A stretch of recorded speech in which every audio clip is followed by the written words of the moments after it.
পদ্মা নদীতে মাছ শিকার করতেছে, সেটার দেখানোর চেষ্টা করতেছি একটু। কই তুলেন তুলেন, নাকি পাথর তুলবেন?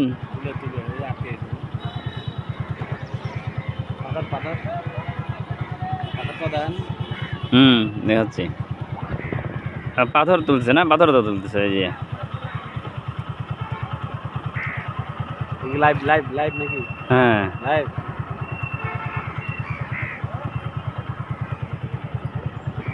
মাছটা দেখাই আগে।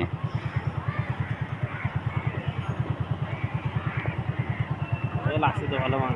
মাছ না এটা পাথর এগুলা। এই দেখছেন? কই ভালো বেশি। অনেক মাছ উঠছে। হ্যাঁ দেখছেন? সাদা সাদা। কোনো কথা